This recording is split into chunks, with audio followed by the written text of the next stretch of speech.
അനുഗ്രഹിക്കപ്പെട്ട നല്ല സമയത്തിനായി ഞാൻ ദൈവത്തെ സ്തുതിക്കുന്നു, സ്തോത്രം ചെയ്യുന്നു. ദൈവവചനം ശ്രവിച്ചുകൊണ്ടിരിക്കുന്ന എല്ലാ ദൈവമക്കൾക്കും വീണ്ടും വരാമെന്നരുളി ചെയ്തവനായ കർത്താവായ യേശു ക്രിസ്തുവിൻ്റെ ധന്യനാമത്തിൽ ഞാൻ എൻ്റെ സ്നേഹവന്ദനം അറിയിക്കുന്നു. ഇന്നത്തെ അല്പസമയത്തെ ചിന്തയ്ക്കായി യെശയ്യാ പ്രവചനം 66 അധ്യായം 2 വാക്യത്തിൻ്റെ അവസാന ഭാഗം നമുക്ക് വായിക്കാം. എങ്കിലും അരിഷ്ടനും മനസ്സ് തകർന്നവനും എൻ്റെ വചനത്തിങ്കിൽ വിറയ്ക്കുന്നവനുമായ മനുഷ്യനെ ഞാൻ കടാക്ഷിക്കും. ഇതേ വാക്യം ഇംഗ്ലീഷ് ബൈബിളിൽ എഴുതിയിരിക്കുന്ന ഇപ്രകാരമാണ്: this is the one I esteem, he who is humble and contrite in spirit and trembles at my word എന്നാണ്.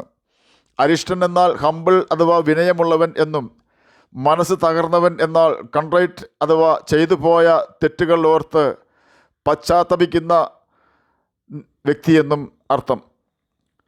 അനുഗ്രഹിക്കപ്പെട്ട ഒരു വേദവാക്യമാണ് നാം കേട്ടത്. ദൈവത്തിന് നമ്മോട് ചോദിക്കുവാനുള്ള ഒരേ ഒരു ചോദ്യം, നീ എൻ്റെ പുസ്തകം വായിച്ചുവോ എന്നത് മാത്രമായിരിക്കുവാനാണ് സാധ്യത എന്ന് ഞാൻ വിശ്വസിക്കുന്നു. സ്വർഗത്തിൽ ചോദ്യമോ ഉത്തരമോ ഒന്നും കാണുകയില്ല. എല്ലാം കഴിഞ്ഞതിന് ശേഷമേ സ്വർഗത്തിൽ എത്തിപ്പെടുകയുള്ളൂ. സ്വർഗത്തിൽ പ്രവേശനം ലഭിക്കുന്ന വ്യക്തി ഭൂമിയിൽ വെച്ച് തന്നെ താൻ അതിന് യോഗ്യനാണെന്ന് ദൈവത്തിന് ബോധ്യപ്പെടുത്തേണ്ടി വരും. കാരണം നോഹ എന്ന ഒരേ ഒരു നീതിമാൻ, അതും ആ തലമുറയിലെ നീതിമാൻ എന്ന് വെച്ചാൽ അവനെപ്പോലെ അത്രയെങ്കിലും നീതിമാനായി മറ്റാരും ഉണ്ടായിരുന്നില്ല എന്ന് സാരം. എങ്കിലും ദൈവം നോഹയോട് കരുണ കാണിച്ച് തൻ്റെ ഭാര്യയെയും 3 പുത്രന്മാരെയും അവരുടെ ഭാര്യമാരെയും ജലപ്രളയത്തിൽ നിന്നും രക്ഷിച്ചു. നോഹ ഒറ്റയ്ക്കാകരുത് എന്നതുകൊണ്ടാണ് ഭാര്യയെയും മക്കളെയും പെട്ടകത്തിൽ കയറ്റിയത്. അതിൻ്റെ അനന്തരഫലമോ വീണ്ടും ഭൂമിയിൽ വഷളത്വം നിറയുവാൻ ഇടയായിത്തീർന്നു. ആകയാൽ സ്വർഗത്തിൽ പോകുവാൻ ഒരുങ്ങുന്ന വ്യക്തികൾ ദൈവവചനം വായിച്ച് അനുസരിക്കേണ്ടത് ആവശ്യമാണ്. ഒരു വിശുദ്ധ ജീവിതം ചെയ്യുവാൻ താല്പര്യം ഉള്ളവരെ മാത്രമേ കർത്താവ് രണ്ടാമതും വരുമ്പോൾ കൊണ്ടുപോവുകയുള്ളൂ. ഈ ഭൂമിയിൽ ജീവിക്കുവാൻ ജോലി ചെയ്യേണ്ട എന്നോ പഠിക്കേണ്ട എന്നോ അല്ല ഞാൻ പറയുന്നത്. അതെല്ലാം ചെയ്യുമ്പോൾ തന്നെ ദൈവിക വിഷയങ്ങളിൽ നമ്മുടെ കാഴ്ചപ്പാട് എന്താണെന്ന് ദൈവം വീക്ഷിച്ചുകൊണ്ടിരിക്കുകയാണ്. അതുകൊണ്ട് കർത്താവ് പറയുകയാണ്, എൻ്റെ വചനത്തെങ്കിൽ വിറയ്ക്കുന്ന മനുഷ്യനെ ഞാൻ കടാക്ഷിക്കും. യെശയ്യാ പ്രവചനം 66 അധ്യായം 2 വാക്യത്തിൻ്റെ അവസാന ഭാഗമാണ് നാം വീണ്ടും കേട്ടത്. ദൈവവചനത്തെങ്കിൽ അല്ലെങ്കിൽ ന്യായപ്രമാണത്തിൽ വിറച്ച അനേകം ഭക്തന്മാർ പഴയ പുതിയ നിയമങ്ങളിൽ നമുക്ക് കാണുവാൻ കഴിയും. കോടിക്കണക്കിന് വിശുദ്ധന്മാരുടെ പേര് അവർ വചനത്തിൽ വിറച്ചതിനാൽ ജീവപുസ്തകത്തിൽ ദൈവം എഴുതി വച്ചിട്ടുണ്ട്. അങ്ങനെയുള്ളവർ പാപം ചെയ്യാതെയാണ് ജീവിച്ചിരുന്നത്. കാരണം എന്നോട് പാപം ചെയ്യുന്നവരുടെ പേര് ഞാൻ എൻ്റെ പുസ്തകത്തിൽ നിന്നും മായ്ച്ചു കളയുമെന്ന് യഹോവ മോശയോട് കൽപ്പിക്കുന്നുണ്ട്. പുറപ്പാട് പുസ്തകം 32 അധ്യായം 33 വാക്യത്തിലാണ് ഇത് രേഖപ്പെടുത്തിയിരിക്കുന്നത്. അതുപോലെ തന്നെ എന്നെ വിട്ടുപോകുന്നവരെ മണ്ണിൽ എഴുതി വയ്ക്കും, അവർ ജീവനുള്ള വെള്ളത്തിൻ്റെ ഉറവയായ യഹോവയെ ഉപേക്ഷിച്ച് കളഞ്ഞുവല്ലോ എന്ന് യിരെമ്യാ പ്രവചനം 17 അധ്യായം 13 വാക്യത്തിൽ രേഖപ്പെടുത്തിയിരിക്കുന്നു. യഹോവയുടെ പുസ്തകം അഥവാ ജീവപുസ്തകത്തിൽ നിന്നും നമ്മുടെ പേര് മായ്ച്ചു കളഞ്ഞാൽ അത് വലിയ അപകടമാണ് നമുക്ക് വരുത്തുന്നത്. കാരണം ദൈവവുമായി നമുക്ക് സംസാരിക്കുവാനോ പാപക്ഷമ പ്രാപിക്കുവാനോ കഴിയാതെ വരികയും നാം സാത്താൻ്റെ കൈകളിലെ ഒരു കളിപ്പാട്ടമായി മാറുകയും ചെയ്യുന്നു. ഒടുക്കം മധ്യ ന്യായവിധിയിൽ കർത്താവ് ജീവപുസ്തകം തുറക്കുമ്പോൾ അതിൽ നമ്മുടെ പേര് കാണാതെ വരികയും ജീവപുസ്തകത്തിൽ പേരെഴുതി കാണാത്ത ഏവനെയും തീപ്പൊയ്കയിൽ തള്ളിയിടുകയും ചെയ്യുന്നു. തീപ്പൊയ്കയിലെ തീയെ കുളിർ മാറുവാനുള്ള തീയല്ല എന്ന് ബൈബിൾ നമുക്ക് മുന്നറിയിപ്പ് തരുന്നുണ്ട്. ഇത് വിശ്വസിക്കാതെ തള്ളിക്കളയാതെ വിശ്വസിക്കുവാനോ നമുക്ക് അവകാശമുണ്ടെങ്കിലും നാം ഇത് തള്ളിക്കളയാതെ വിശ്വസിക്കണമെന്നാണ് കർത്താവ് നമ്മോട് കൽപ്പിക്കുന്നത്. യേശു തൻ്റെ പ്രസംഗത്തിൽ കൂടി പറഞ്ഞു, ലോകം മുഴുവൻ നേടിയാലും മനുഷ്യൻ തൻ്റെ ആത്മാവിനെ നഷ്ടമാക്കിയാൽ അവനെന്ത് പ്രയോജനം എന്ന്. മരിക്കുന്നിടം വരെ ജീവിക്കുവാൻ ആവശ്യമായ വസ്തുവക നമുക്ക് ആവശ്യമാണെന്ന് കർത്താവിനറിയാം. അവനത് നമുക്ക് തരികയും ചെയ്യും. എന്നാൽ അതിനുവേണ്ടി കള്ളനാവ് കൊണ്ട് പണം സമ്പാദിക്കുവാനോ നിയമവിരുദ്ധ മാർഗത്തിൽ കൂടി സമ്പത്തുണ്ടാക്കുവാനോ ശ്രമിച്ച് ജീവപുസ്തകത്തിൽ നിന്നും നമ്മുടെ പേര് മാഞ്ഞു പോകുന്ന ഒരു മണ്ടത്തരത്തിന് നാം ഒരിക്കലും ശ്രമിക്കരുത്. സാത്താൻ ഹവ്വായെ ഉപായത്താൽ ചതിച്ചത് യഹോവയുടെ വചനത്തിൽ അവർക്കുണ്ടായിരുന്ന ഭയത്തെ ഇല്ലാതാക്കിക്കൊണ്ടാണ്.